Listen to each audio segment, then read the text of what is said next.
Viewers আসসালামু আলাইকুম, welcome back to my other brand new video. আজকে আমরা কথা বলবো একটি সম্পূর্ণ পিসি সেটআপ নিয়ে, Core i7 12th generation processor. এবং বেশি কথা না বলে চলুন আমরা আজকে কি কম্পোনেন্ট দিয়ে আমাদের পিসিটি সেটআপ করব সেটি দেখে নিই। প্রথমে আমরা আমাদের যে প্রসেসরটি ইউজ করতেছি সেটি হচ্ছে, দেখতে পাচ্ছেন, এটা হচ্ছে Core i7 এর আনলক একটি processor, Core i7 12th generation 12700K। তো এই প্রসেসরটি কিন্তু খুব ভালো মানের একটি প্রসেসর। আপনারা জানেন বর্তমানে এটির মার্কেট প্রাইস 47,000 টাকা বাংলাদেশি। আপনারা চাইলে এটা দিয়ে আসলে আপনার যাদের প্রয়োজন এই ধরনের একটি সেটআপ, তারা এই Core i7 এর প্রসেসরটি ইউজ করতে পারেন কোনো নির্দ্বিধায়। এটা দিয়ে আপনারা মোটামুটি সকল কাজই করতে পারবেন ইনশাআল্লাহ। এই ছিল আমাদের প্রথম প্রোডাক্ট, Core i7 এর একটি প্রসেসর। দেন সবচাইতে মূল্যবান যে জিনিসটা সেটা হচ্ছে মাদারবোর্ড। আপনাদের একটি পিসি সেটআপ করতে গেলে অবশ্যই একটি ভালো মানের মাদারবোর্ড নেওয়া লাগবে, কারণ মাদারবোর্ডটি হচ্ছে আপনার কম্পিউটারের মেন একটি অংশ। এটি দিয়ে কিন্তু আপনার প্রত্যেকটা প্রোডাক্ট এই বোর্ডের সাথে কানেক্ট থাকবে। এটি হচ্ছে আপনার পিসি, এটি সবচেয়ে কার্যকরী একটি ডিভাইস। ও আপনি যদি ভবিষ্যতে আপডেট করতে চান তাও এটার উপর নির্ভর করবে। এই জন্য অবশ্যই আপনার বাজেট অনুযায়ী একটি ভালো মানের মাদারবোর্ড নেওয়ার চেষ্টা করবেন সবসময়। যখনই যাকে সাজেস্ট করেন না কেন একটি ভালো মানের মাদারবোর্ড সাজেস্ট করবেন, যাতে তার পিসিটা সে ভবিষ্যতেও চাইলে আপগ্রেড করতে পারে। তো আমরা মাদারবোর্ড হিসেবে দেখতে পাচ্ছেন ইউজ করেছি অ্যাসুসের একটি motherboard, Asus prime Z690, Z সিরিজের একটি মাদারবোর্ড অ্যাসুসের। তো আপনারা এই মাদারবোর্ডটি ইউজ করতে পারেন, এটি খুবই ভালো মানের একটি মাদারবোর্ড। অ্যাসুস ব্র্যান্ডের জেড সিরিজের মাদারবোর্ডগুলো কিন্তু সত্যি অনেক ভালো হয়ে থাকে। আপনারা চাইলে ইউটিউবে রিভিউ দেখে নিতে পারেন। আজকে আমাদের বাজেটে এই মাদারবোর্ডটি ছিল। এরপরে আমরা যেটি ইউজ করেছি সেটি হচ্ছে আমাদের পাওয়ার সাপ্লাই। অবশ্যই আপনার বিল্ডে একটি ভালো মানের পাওয়ার সাপ্লাই থাকতে হবে, কারণ আপনি বিলটি যখন করতেছেন আপনার বিলটার কম্পোনেন্ট অনুযায়ী কিন্তু আপনার পাওয়ার সাপ্লাইটাকে চুজ করতে হবে। সো যেহেতু আমার একটি RTX 3050 গ্রাফিক্স কার্ড রয়েছে, তার জন্য আমাকে 750 ওয়াটের, দেখতে পাচ্ছেন 750 ওয়াটের একটি পাওয়ার সাপ্লাই আমরা নিয়েছি। এটা হচ্ছে ইকো ব্র্যান্ডের, এটি অ্যান্টেকের একটি প্রোডাক্ট।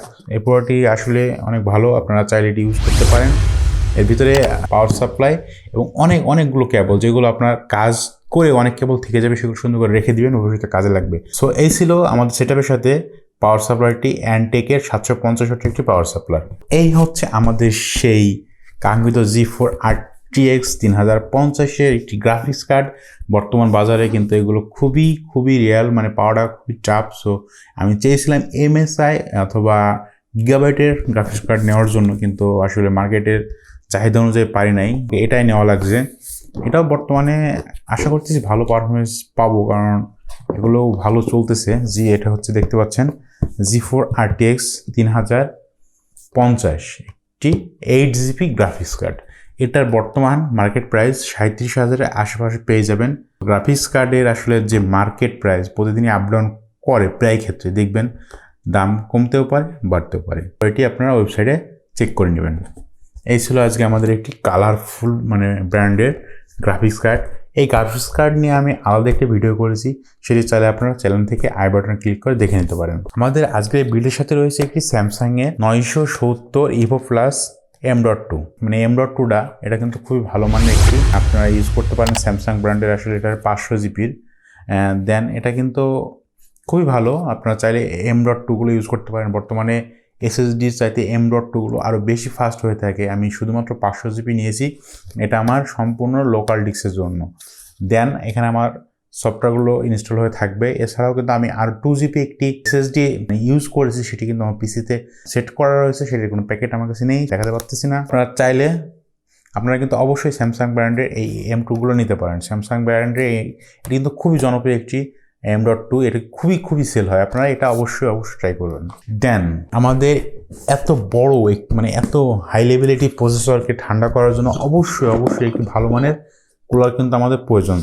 সেক্ষেত্রে আমরা চুজ করেছি লিনল্যান্ডের এই কুলারটি, দেখতে পাচ্ছেন, এটা হচ্ছে লিকুইড কুলার।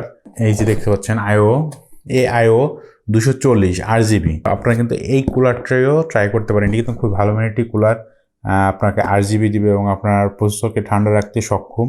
লিকুইড কুলার, আপনারা অবশ্যই এটি দেখতে পারেন, আপনাদের পছন্দ অনুযায়ীও নিতে পারেন অবশ্য। এই ছিল আজকে আমাদের বিল্ড, এবং এর সাথে আমাদের আরও অনেক কম্পোনেন্ট ছিল যেগুলো আসলে প্যাকেট নেই। পিসিতে লাগানো রয়েছে।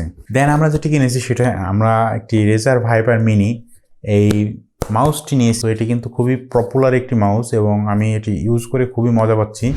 আপনারা ট্রাই করতে পারেন একবার, মানে যে দেখতে পারেন শোরুমে আপনারা যে মাউসগুলো ইউজ করেন এই ফুডটেকের 450 টাকা দামের, তার সাথে অনেক অনেক অনেক গুণ বেশি পারফরমেন্স পাবেন এই মাউসটিতে, আমি গ্যারান্টি দিতে পারি আপনাদের। এই মাউসটি বর্তমান মার্কেট প্রাইস 2000 টাকার আশেপাশে পেয়ে যাবেন। যদি অনলাইন থেকে কিনেন তাহলে একটু বেশি পড়বে, আর যদি শপ থেকে যে কেনেন তাহলে 2000 টাকার ভিতরেই পেয়ে যাবেন।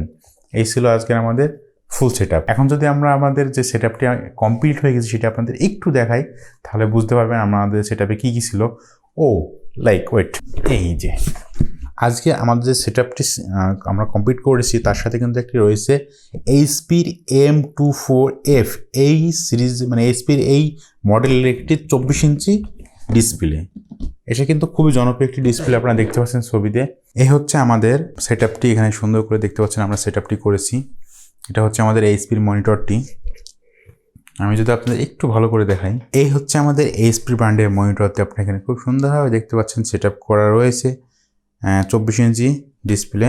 এই হচ্ছে আমাদের আজকের সেট আপের যে বিল্ডটি রয়েছে সেটা এখানে দেখতে পাচ্ছেন। ফাইনালি এই হচ্ছে আমাদের সেই কাঙ্ক্ষিত পিসিটি বিল্ড করা হয়েছে, দেখতে পাচ্ছেন। এতক্ষণ আমি যেগুলো আপনাদের বক করে দেখালাম সেই সেট আপগুলো এখানে সুন্দরভাবে সেট আপ করা হয়েছে, আপনারা কিন্তু দেখতে পাচ্ছেন। আর আমরা কেসিং হিসাবে লিনের একটি কেসিং ব্যবহার ইউজ করেছি, সো এটা আমি দেখাতে ভুলে গেছি। এই যে দেখতে পাচ্ছেন এই কেসিংটি, এই যে আমাদের G4 RTX গ্রাফিক্স কার্ডটি এখানে দেখতে পাচ্ছেন সেট আপ করা রয়েছে। এবং এই পিসিটি সেট আপ করা ফুল যে ভিডিওটি সেটা কিন্তু আপনারা আমার চ্যানেলে পেয়ে যাবেন, আমি আই বাটনে দিয়ে রাখবো, আপনারা চাইলে দেখে নিতে পারেন। সম্পূর্ণ লাইভ যে সেট আপ করা হয়েছিল স্টারটেক থেকে আমরা এটি বিল্ড করেছি, আপনারা চাইলে দেখে নিতে পারেন। এই ছিল আজকে আমাদের সেট আপ। আমাদের মেন যে জিনিসটা র্যাম, আমরা কিন্তু এখানে র্যাম হিসাবে ব্যবহার করেছি, দেখতে পাচ্ছেন একটি স্টিক জি স্কেলের আমরা একটি র্যাম ইউজ করেছি 16 জিবির। এই ছিল আমাদের মোটামুটি আজকের বিল্ড। জানি না কেমন হলো ভিডিওটি, ভালো লাগলে শেয়ার করবেন এবং লাইক করবেন। আশা করতেছি এই ধরনের আরও ভিডিও পেতে অবশ্যই চ্যানেলটি সাবস্ক্রাইব করে রাখবেন। এই হচ্ছে আমার মোটামুটি সেট আপ। এই হচ্ছে আমাদের রেজার ভাইপার মিনি মাউসটি, অনেক সুন্দর জোস।